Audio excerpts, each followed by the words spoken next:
আজকে আমাদের লেকচারের মূল বিষয় হলো সেভিয়ান ও সেভাস থিওরেম। তো প্রথমে আসা যাক সেভিয়ান কি জিনিস সেটা নিয়ে আমরা একটু আলোচনা করি যে সেভিয়ান আসলে কি। তো একটা ত্রিভুজ ধরা যাক, এটা একটা ত্রিভুজের এটা নাম দিলাম, মনে করেন যে এ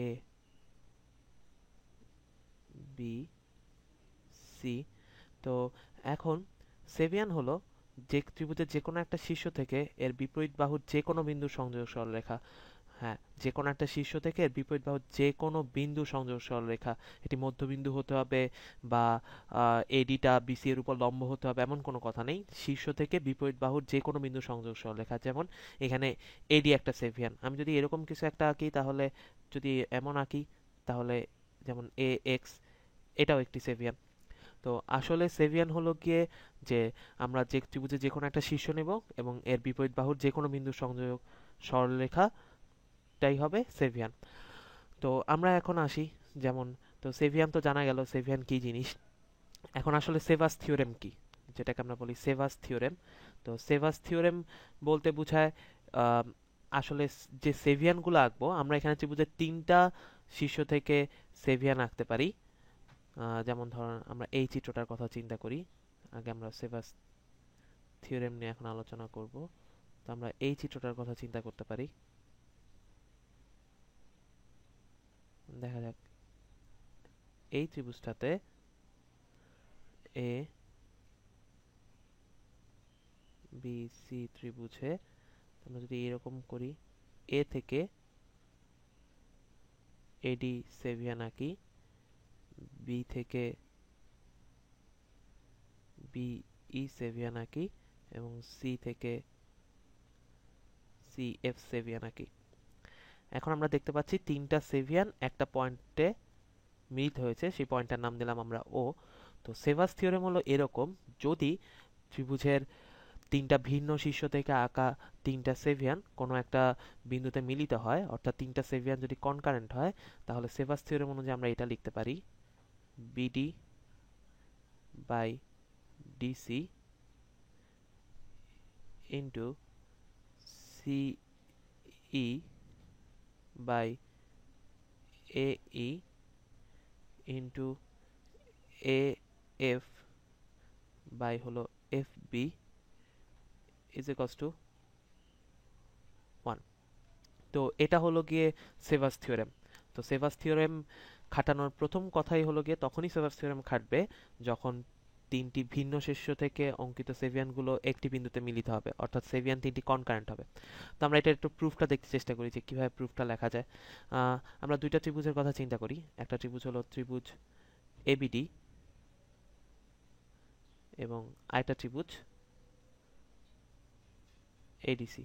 আহ, একটু চিত্রে ভালো মতো লক্ষ্য করলে দেখা যাবে যে এই দুইটি ত্রিভুজই উচ্চতা বা হাইট যেটা, এই দুইটা সমান। তাহলে এদের যে ক্ষেত্রফলটা আছে এই ক্ষেত্রফলটা ডিপেন্ড করবে হলো এদের ভূমির উপর। তো এদের ত্রিভুজদ্বয়ের ক্ষেত্রফলের অনুপাত হবে আসলে এদের ভূমির যে অনুপাতটা, মানে এবিডি ত্রিভুজের ভূমি হলো বিডি আর এডিসি ত্রিভুজের ভূমি হলো ডিসি, এই অনুপাতের সমান।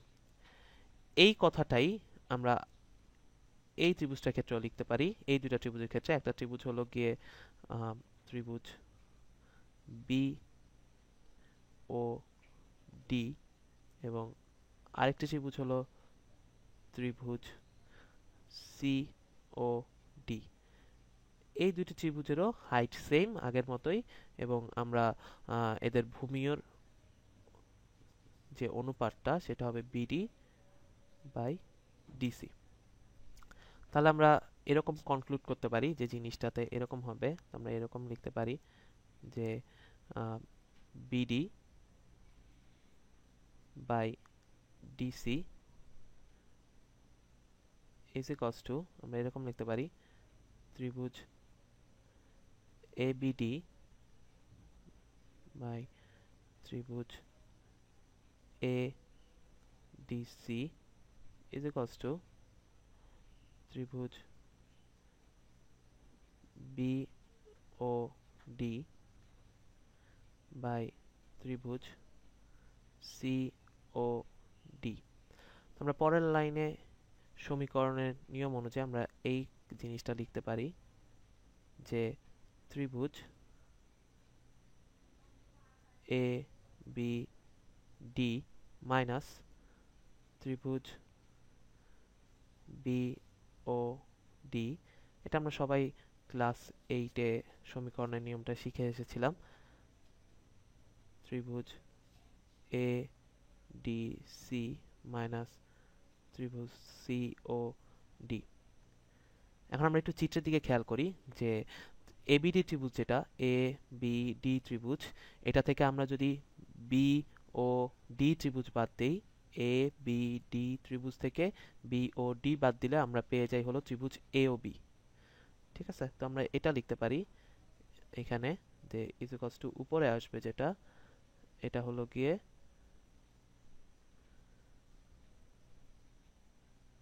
ত্রিভুজ এ ও বি।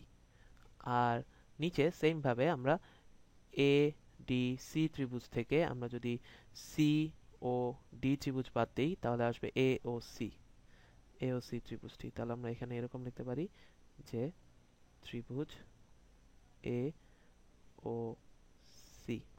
তো সেম ভাবে আমরা যদি আরেকটা লিখি, যেমন ধরো আমরা যদি এটার কথা চিন্তা করি যে C E by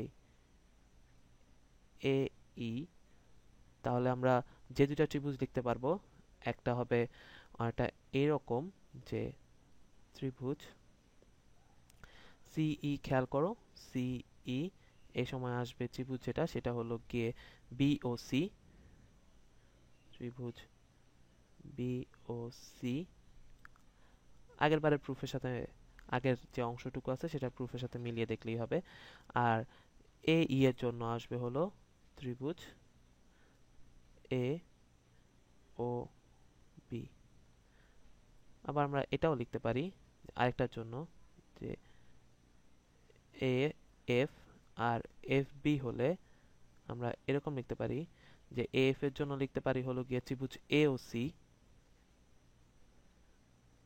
R F B এর জন্য যেটা লিখতে পারি, এফ বি এর জন্য আমরা লিখতে পারি হলো গিয়ে ত্রিভুজ সি ও বি বা বি ও সি, যেটাই বলি সি ও বি বা বি ও সি, যেটাই হোক আমরা এটা লিখতে পারি। তাহলে আমরা এখন যদি এই তিনটা গুণ করে দেই, এরকম গুণ করে দেই, তাহলে আমরা দেখতে পারবো যে BD by DC into A F by F B into CE by A E is equals to হলো 1। তো আমাদের সেভাস থিওরেমটা প্রুফ হয়ে গেল যে আমরা দেখালাম যদি তিনটা সেভিয়ান কনকারেন্ট হয় তাহলে এই শর্তটি তারা পূরণ করবে। সেভাস থিওরেমের ক্ষেত্রে একটি জিনিস মাথায় রাখা ভালো, সেটি হলো গিয়ে যে বিডি ডিসি সিই এই এএফ এফবি এগুলো নেওয়ার সময় আমরা যে কোনো এক দিকে ঘুরবো, হয় ঘড়ির কাঁটার দিকে না হয় ঘড়ির কাঁটার বিপরীত দিকে, দুই দিকের ক্ষেত্রেই সমানভাবে প্রযোজ্য হবে। তবে দুইটি একসাথে মিশালে তখন কিন্তু আর প্রযোজ্য হবে না। তো আমরা এখন আরেকটা জিনিস নিয়ে কথা বলবো, সেটা হলো ইনভার্স সেভাস থিওরেম। তো সেটা হলো কি অনেকটা এরকম যে আমরা আগে বলেছি তিনটা সেভিয়ান যদি কনকারেন্ট হয়, মানে একটি বিন্দুতে মিলিত হয়, তখন আমাদের এখানে যে শর্তটা আছে এই শর্তটা পূরণ করবে, এই শর্তটা পূরণ করবে। এখন ইনভার্স সেভাস থিওরেম হলো যদি কোনো ত্রিভুজের সেভিয়ানগুলো এই শর্ত পূরণ করে তাহলে ওই তিনটি সেভিয়ান কনকারেন্ট হবে, অর্থাৎ একটি বিন্দুতে মিলিত হবে। আর তোমাদের জন্য এটা হোমওয়ার্ক থাকলো, তোমরা বাসায় এটা প্রুফ করে দেখাবে যে এই শর্তটা যদি পূরণ হয় তাহলে তিনটা সেভিয়ান কনকারেন্ট হবে। তো আমরা এবার আরেকটা ছোট্ট একটা জিনিস শিখবো, সেটা হলো গিয়ে ট্রিগোনোমেট্রিক সেভাস থিওরেম। তো ট্রিগোনোমেট্রিক সেভাস থিওরেমটা বেশ মজার, এটা এখান থেকেই প্রুফ করা যায়। আমরা এখন সেই জিনিসটা দেখবো, ট্রিগোনোমেট্রিক সেভাস থিওরেম কিভাবে আমরা প্রুফ করতে পারি, বা ট্রিগোনোমেট্রিক সেভাস থিওরেমটা কি আগে আমরা সেটা জেনে নিই। ট্রিগোনোমেট্রিক সেভাস থিওরেম অনুযায়ী যদি আগের মতোই তিনটি সেভিয়ান কনকারেন্ট হয় তাহলে আমরা এরকম লিখতে পারি সাইন সি এ ডি অর্থাৎ এই কোণটি by sine B A D অর্থাৎ এই কোণটি ইন্টু সাইন এ বিই অর্থাৎ এই কোণটি বাই সাইন সিবিই অর্থাৎ এই কোণটি ইন্টু সাইন বিসিএফ অর্থাৎ এই কোণটি ইন্টু সাইন এসিএফ এই কোণটি ইজ ইকুয়ালস টু 1। তবে এখানে আগের মতোই ঘড়ির কাঁটার বিপরীত দিকে বা ঘড়ির কাঁটার দিকের ঘূর্ণনের ব্যাপারে খেয়াল রাখতে হবে। তো আমরা এটি প্রুফ করি। প্রুফ করার আগে আমাদের একটা জিনিস জানা দরকার, সেটি হলো গিয়ে আমরা এটি ছোটকালে দেখে এসেছি, সেটি হলো গিয়ে বা 9-10-এ দেখেছি, এবিসি যদি কোনো ত্রিভুজ হয় তাহলে এই ত্রিভুজের ক্ষেত্রফলটাকে এরকম লেখা যায় যে ত্রিভুজ A B C is equals to half of A B into A C into এদের মধ্যবর্তী কোণ। অর্থাৎ যে কোনো ত্রিভুজের ক্ষেত্রফলকে আমরা এইভাবে লিখতে পারি, হাফ অফ এর যে কোনো দুইটা বাহুর গুণফল এবং এদের ওই দুই বাহুর মধ্যবর্তী কোণের সাইন অনুপাত। আচ্ছা, তো আমরা এখন যেটি এই ট্রিগোনোমেট্রিক সেভার থিওরেমটা প্রুফ করা শুরু করি, তার আগে আমরা একটু আগে জেনে এসেছিলাম যে জিনিসটি, সেটা হলো এইরকম যে আমরা গত যেটি ছিল সেটাতে আমরা এরকম জেনে এসেছি, বিডি মানে তিনটি সেভিয়ান যদি কনকারেন্ট হয়, আমরা আগের সেভার থিওরেমে বিডি বাই ডিসি ইন্টু আমরা এটা লিখতে পারি যে সিই বাই হলো গিয়ে A E into A F by F B is equals to 1। তো আমাদের কাছে এইটি আমরা জানি যে সেভার্স থিওরেম মানে তিনটি সেভিয়ান কনকারেন্ট হলে এই শর্তটি তারা স্যাটিসফাই করবে বা এই শর্তটি পূরণ করবে। তো আমরা একটু লিখতে চেষ্টা করি, আমরা এরকম লিখতে পারি BD by DC is equals to, আমরা এরকম লিখতে পারি যে ত্রিভুজ এ বি ডি বাই ত্রিভুজ এ ডি সি, আমরা এটি লিখতে পারি। তো ত্রিভুজ ABD by A D C is equals to এরকম লেখা যায়, আমরা ওই যে পাশে যে ত্রিভুজের ক্ষেত্রফলের সূত্রটি ইউজ করেছি সেটি অনুযায়ী লিখতে পারি হাফ অফ, আমরা এরকম লিখতে পারি এবিডি ত্রিভুজের এবি ইন্টু এডি ইন্টু এদের মধ্যবর্তী কোণ সাইন, দুঃখিত, এদের মধ্যবর্তী কোণ সাইন